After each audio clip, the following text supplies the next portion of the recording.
What is up? This is your boy Anecdotal, and today we're doing something a little bit different, man. We're reviewing the World Heroes Missions movie, which is ridiculously difficult to say, World Heroes Mission. What? But anyways, first we're gonna go ahead, do the non-spoiler, and then in like, I don't know, a minute or two, we'll do the actual stuff with real spoilers, talking about the movie, breaking it down. So, while that's happening, I'm gonna go ahead and play with World Hero Mission Shoto, and talk about some of the non-spoilery things. All right, one, which turns out a lot of people wrote this on the trailer of the movie when it came out on YouTube. They're not wearing these uniforms. So the uniform you're seeing with the World Hero Mission Shoto, the Deku World Hero Mission, sort of new character with that uniform, and Bakugo, all the World Hero Mission stuff, man, all those uniforms, they're there for the very beginning of the movie, and also the little clips for the trailer, and then they're gone. They're right back to the basics. They're like, remember the anime? That's what we're gonna show. That's what they're wearing. All the World Hero Mission uniform stuff gone, which was sad. And we were like expecting to see all these other stuff, but it didn't really happen. Another thing that's super inconsistent about the movie, and why I think that it's like a below average World Hero Mission movie, probably just around average, or again, below average for an anime movie. Yeah, that's right. There's not a lot of, oh my god, anime movie? That's number one. That's not a huge thing. What was there? There was like was it Your Lie in April was like the last really good anime movie?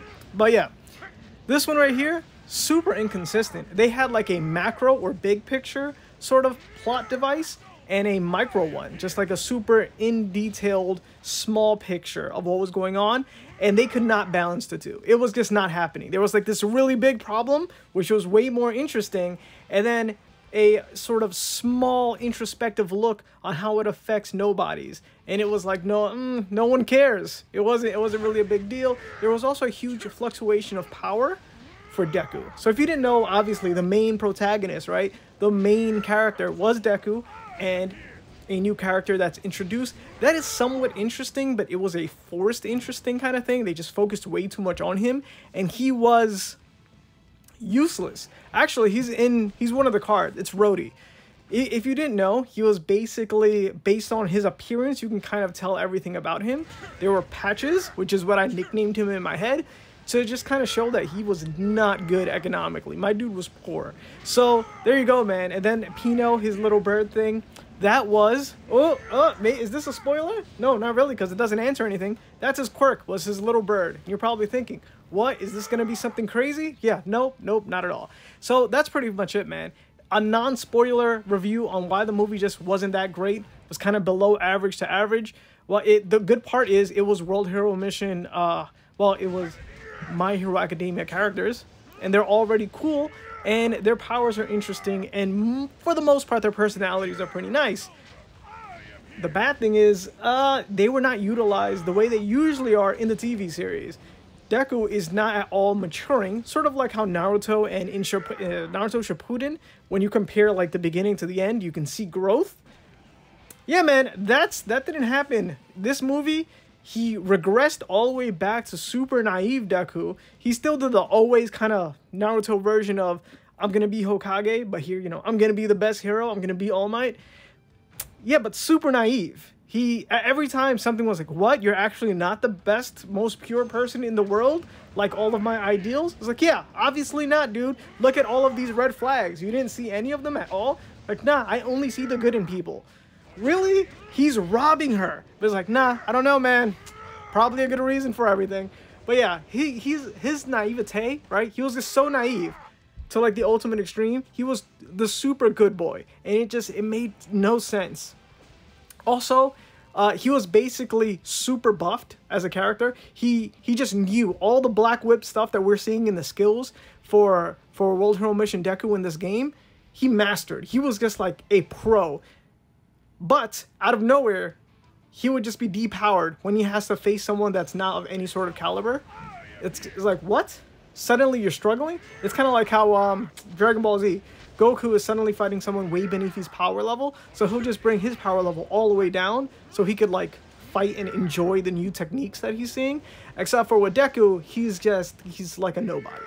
It's like, huh? What are skills again? And then out of nowhere, it's like, oh, look at all this crazy Black Whip stuff. He was basically the Japanese Spider-Man. All right, so that's it. That's the non-spoilery thing review, which I don't know. You tell me how that went, but I'm going to actually go into the spoilers because now I want to talk about what was the macro, more interesting, big plot picture. And then what was the introspective, sort of like micro sort of thing that was going on. So this is the opening of the movie, which was sick, which pretty much put my expectations to an all-time high, which was horrible because that all-time high sank within like the next 3 minutes of the opening. This was the opening, man.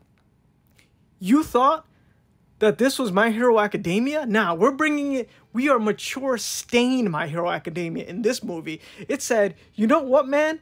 We're Demon Slayer in this, all right? Actually, you know what? Thinking back, Demon Slayer was a really good movie, but I like good anime movie. Now, this is the opening. So it turns out there is a huge group, and then it all centered on the leader of this huge group. I don't know if I could say it. You know what? Whatever. I'm going to say everything. All right. So it was basically a terrorist group. It was like in a cult, and they were called Humorize. Humans Rise, Humorize, which is one of the characters is the one that gives you a shield where you can't get hurt for one attack. Basically, that's basically his quirk, man. He's just really strong because he has crazy reflect damage. So, and like it seems like he almost doesn't take any damage at all as well. So Human Rise was all about human rising, which was such a cool concept because 80% of the world have quirks. The other 20%, which Deku was once a part of, no quirks. And they were like, you know what, man? Humans, of course, need to rise. The quirkless are real humans, while the 80% that do have quirks, they're just kind of like a violation. You know, it was basically X-Men. It was the Terrigenesis effect. It was like, they don't really need to be a thing. Let's get rid of mutants or people with quirks. So I was like, oh, that's interesting. We've seen something like that with X-Men. We've seen something like that with the Inhumans. But like, you know what? It's pretty cool to see this because for the most part, heroes are always celebrated. Now, he ended up basically doing the Terrigenesis thing. He had some sort of a concoction that made everybody, that could awaken that quirk gene and just massacred everyone in that town or that city. I forget what it was. And it was horrible, man. It was dark and it was tragic. You saw the despair and confusion into people's eyes when they suddenly started transforming, especially the anthropomorphic ones. If you remember Anima, he's just all kind of like rock-skinned and he could talk to animals, which is also a waste of a card in this game. Make sure to fuse that one. So one of them was basically just went all out and became a tree. And just vines and branches spread out everywhere. And that was like the destruction of his life. Another one was turning into some other like horrible looking monster. And just life ending everywhere. Fires were happening. Traffic was destroyed. Buildings were tumbling. It was an insane opening. And he was just like, yeah, forget all these people with quirks. They're all going down. And it was like, what? Q World Heroes Mission. This is a big deal. This is a big picture problem that the entire world needs to address. Not just the world, the heroes of the world. Yeah, that didn't happen. There was maybe somewhere towards the end, maybe 5 cameos of different heroes from the world that were like very stereotypically wherever they were from. Like the Egyptian hero basically looked like a pharaoh that was, I think he was 2D or something. It was funny. But yeah, it was just like a very stereotypical version of what you think heroes from a different world would be. They were like, huh, what do we know about these kind of people from this world? This one thing? All right, then let's make that thing into a power for some reason. That's basically what it was. Now, the other kind of cool thing about this was that Endeavor was basically called to do some mission. And then they're still in their hero training kind of thing going on. So Deku, Bakugo, Shoto, they all had to go along with him to solve whatever problem it was. They didn't have to go, but like he was just like, yo, come with. It's going to be a quick, little, easy thing. But of course, it's plot, you know, something crazy is going to happen. So even though they're Japanese heroes, And the anime doesn't make it seem like this, but Endeavor's the #1 Japanese hero. So like this kind of expands into the world. Where's Endeavor's ranking? Like where's All Might's ranking within the world, you know? That it's such a cool, interesting concept. Where's everyone else? Where are all the other budding heroes? Nah, man, instead, what we end up meeting is Rhodey. So obviously something wrong happens, and then they do the good old suitcase switch, where poor Rhodey here, which you can tell because he has patches on his jeans or his broken pants, his shoes aren't very good, there's patches somewhere else. It's just like overall, it's like this character right here, he did not get to go to Hogwarts. He's the magician that ended up going to, you know, the local school that all the other wizards go to, where they have no wands given out to you. But yeah, my dude, he kind of just did odd jobs that were slightly on the criminal side, where he kind of traded stuff that he shouldn't really know what's inside and such. And that's how he made his living to help his little bro and his little sis. There you go. And while this was happening, villains popped up out of nowhere. Deku did his thing, showing full mastery of Black Whip, and it was crazy. It was basically Spider-Man all over again. Not only that part, but guess what? When he saw that my dude Rhodey had the suitcase after this trade went down, he could not catch him. After doing all this crazy stuff, saving people and all that, using Black Whip, using his like all-for-oneness, tapping into everything, he could not catch regular citizen Rhodey because he knew the backstreet like the back of his hands of, I think it was Europe, but then a lot of the sort of TV announcements and stuff that happening just kind of seemed kind of American, so they kind of fused everything there to make it more worldly, I guess. But yeah, Deku had no chance of getting Rhodey somehow. But other superpowered villains, bro, easy work. Don't even question it. Deku has it. And that's where I was just like, huh? They had all these weird, silly things about basically some Home Alone type stuff. He was kind of running, trying to find, and then he would trip. He would go upstairs and then he loses balance. He was doing the whole Black Whip stuff and he would trip over his foot. Like, it was like, huh? What? What happened to all this crazy coordination you had? Dodging attacks that were coming at different vital points of your body. But then you're going to do this? Where the debuff literally happened in like 3 different... It came from one scene of you doing crazy stuff to villains to now you are just sort of like a silly guy that can't catch Rhodey? Huh?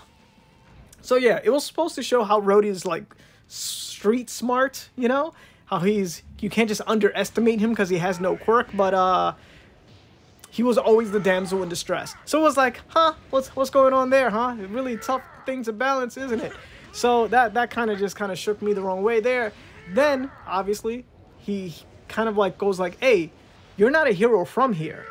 Though there was no language difference anywhere, but it was just like, hey, are you even supposed to be doing stuff like this?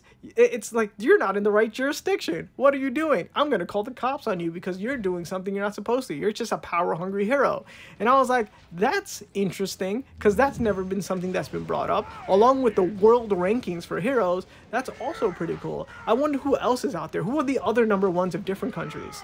You know, my guess is because it's a Japanese anime, they'll probably have one for China and then they'll have one for the US, because that's usually what they do in most manga that I've ever read. Maybe they'll have like something for the UK or something like that, but like usually, oh, they'll probably have one for Korea as well. That almost always, that's usually what happens with mangas. But it's just so much blown opportunities. They could have just like hinted on a couple of things, but maybe they didn't want to distract something from the actual anime series. But you know what? I'm digressing. So he ends up finding out. He looks at the suitcase, nothing in there, because there was a suitcase switch. He ended up getting the wrong one. We've never seen that happen before. But you know what? They could have done it in a more cool way. But honestly, Deku should have just been able to just like use his power, just get in front of him very quickly, and then just get it. Like, what was it? Too many twists and turns? That's his whole thing. His whole thing is being able to move at short bursts really fast, going somewhere.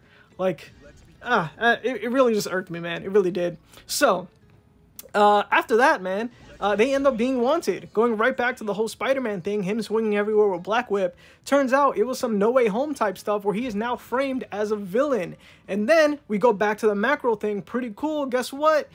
It turns out members of Human Rise, ended up within the police force of what seemed to be Europe / America. It was basically the scenery was all Europe, but I actually looked at the dub and it sounded very American, but I don't know, man. So yeah, there you go. Turns out super corrupt. The Human Rise is everywhere, it turns out. They've infiltrated everywhere. Of course, how else would they be able to do that huge sort of plot that destroyed so many in whatever that town was or city? So yeah, turns out he's a huge wanted man, and kill order was open. They can go ahead and just shoot to kill, ask questions later. And Endeavor's like, bro, #1 hero of Japan here. You can't be doing stuff like that. The second he left, the commissioner, whoever it was like, oh, he's infected with stage 5. I was like, huh? It's like, yeah, stage 5 of quirks? What did that mean? But basically it just meant that he's not really a human at this point. He's just a guy with a quirk, which made you completely a nobody.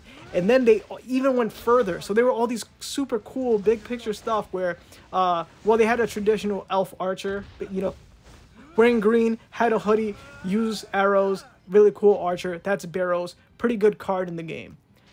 She, kind of interesting. I think she had like was her arm mechanical? I think it became like a bow. I wasn't sure, but this is how her demise ended up happening. She ran out of arrows. Yeah, a villain that ran out of ammo. That's what happened, man. She couldn't produce her own energy or whatever. She just had, I guess, really good aim. I guess that's what her quirk was, along with, you know, I guess, making her arm into a bow. But that was just so weird. She lost because she ran out of arrows. And here's the thing: when she found out she lost, she had no way of winning. She straight up just died. She was on a helicopter, had that thing just like, whatever, it's gonna be over for us. And then she like said, you know, 4 humans or whatever, and then boom, that was the end of her story. She did not come back later. And I was like, wow, that's such a serious note, because guess what? That's transposed with what happened right before that, which was road trip time. Yeah, man, there was a road trip with Deku and Rhodey getting to know each other, where basically, you know, Rhodey has a hard shell, super difficult exterior, but in the inside, he just wants to be loved, kind of thing. And Deku, of course, is a super naive good guy that's making him think, hey, you know what? Maybe I should be more open up. Maybe all heroes aren't horrible that only look out for themselves. But that's just like Deku, you know? It's just like that one person is changing your worldview on everything. But yeah, basically, that's what happened. And while that was happening, the best way to show that, according to the movie, was right in the middle of the movie. They had about like a 1:40-minute movie. They said, you know what would be great? 3 minutes of a montage playing some sort of like a Japanese beat or something, where they just do road trip stuff. And then right after that, we had like a terrorist decide to just end herself because she saw she was gonna lose and get captured. Bruh, what was that? Of course, Shoto ends up over there to the rescue. We see, what's his name? The guy that picks up like the huge black ball and kind of throws it. Man, I have his card, really, really good card. Misses a lot, but he pretty much surrenders and like betrays. Like, yo, I'll tell you whatever you want, man, as long as you let me go. And Archer Girl was like, nah, bro, if you're gonna do that, then you're gonna have to get ended yourself. And I was like, whoa, that's really dark. And then her ending was just like her plummeting to her end. So I was like, what? The scene right before that was a 3-minute montage of bro bonding over a beat that no one cared about. So like that was a crazy stylistic choice. But that's what I'm saying, man. The macro picture with all the sort of occult leadership and like crazy blind faith of following that leader and being willing to throw away your life for this crazy belief, that was crazy. That's like whoa, that's the movie I wanted to see. And then, you know, and the horror that it created, and then heroes trying to combat that horror, and just like pure nonsensical idealism that I guess the 20% and actually some people with quirks had. And crazy enough, the leader was someone with a quirk that very visibly had a quirk because he's all blue. But hey, you know, crazier things I guess have happened. That's just so insane. But instead, what we ended up getting was, instead of that really cool big picture thing, we had a very small, in-depth, microscopic look of how Deku changed. What's his name? Patches. Rhodey. There you go. How Deku changed Rhodey's point of view and how he became a better person at the end. So if you're wondering, hey man, that's crazy, what happens next? Well, turns out, after they get the other suitcase, within that same little combat thing with the archer, there's a little puzzle that was called back already, which was not a good callback. It was just like, hey, remember this puzzle? Turns out the exact same puzzle is there. Wonder how it's the exact same puzzle. Turns out it's his late father's puzzle. Ha! And there's a chip inside, and that chip gives you like a kill switch to the machine that will basically use Terrigenesis to make everybody's quirk go crazy, except for the humans that don't have that thing. So they'll, you know, basically the 20% will rise while those 80% with quirks. And we don't know, of that 80%, how many of them are useful. Because only the useful ones end up going to like UA, right? Everyone else maybe has like a quirk, kind of like how Rhodey has a quirk, but it's useless. It can't really do anything, which is like basically his bird shows his true inner feelings. So he should never play poker, basically.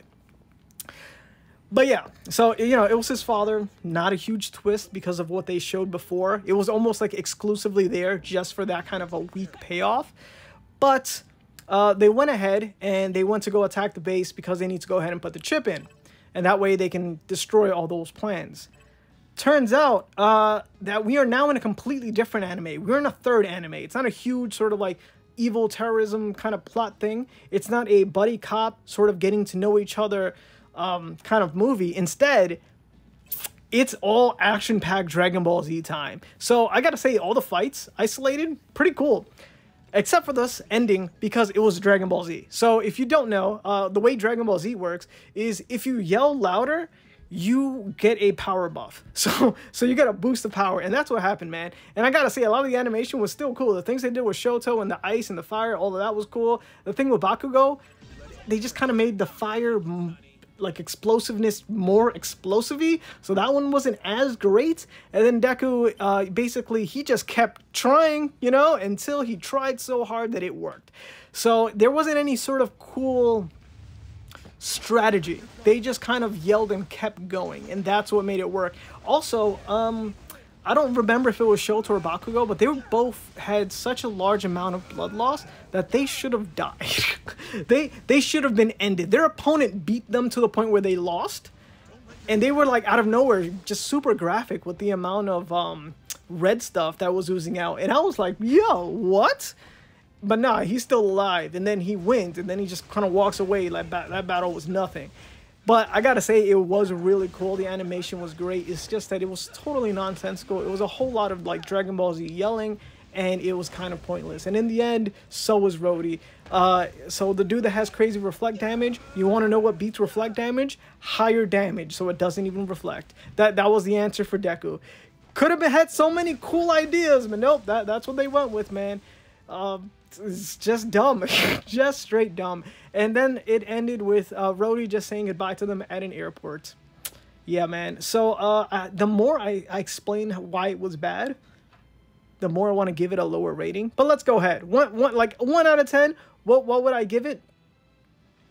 Because it's an anime movie, I kind of want to give it a 6. 6 out of 10, guys. 6 out of 10. The potential was so there. It could have been an 8 or higher if they just stayed big picture. But instead, they wanted to go down and, like, for some reason, have Rhodey be the guy. But you guys tell me what you thought. If you're still here with me, because at some point I felt like I was rambling, comment down below what you thought of the movie. If you haven't seen the movie, go check it out. Come back, see what I have to say about it, and you also comment down below. But, yeah, man, just the power buffing and debuffing of Deku. The really starting to focus on the relationship with Deku and Rhodey was kind of useless. Rhodey did everything for his brother and sister, and then they kind of forgot about that thing and made it more about how he's doing everything because he believes in Deku. It was so weird. So weird, man. So, yeah, motivation, kind of weird. Power buffing and debuffing, weird. topics that they decided to go into, weird. Endeavor kind of just disappearing and not knowing anything about anything, weird. Not showing any of the actual heroes of the world's heroes mission, just weird. Just stick to just stick to Japan, man. Just stick to the UA heroes. Why bring in everyone else if you're not going to do it? It was just so off, man. So again, let me know what you think about the movie. Let me know if you think a 6 out of 10 was fair, if you think it was actually just overly nice, because I was pretty critical towards the movie the more I went on about it. But I gotta say that the saving grace really was that it was My Hero mission. What am I saying? My Hero Academia characters and familiar quirks, and the action scenes were nice. But that was about it, man. That really was about it. So I'm gonna go ahead and close it there. 6 out of 10. If you like this video, man, make sure to like it, share it with anybody from the MHA community. And of course, don't forget to make yourself known. Comment down below. And of course, if you want to see another movie review or maybe an anime review for this season or any upcoming season, let me know, because I actually had a lot of fun making this video. So yeah, peace out.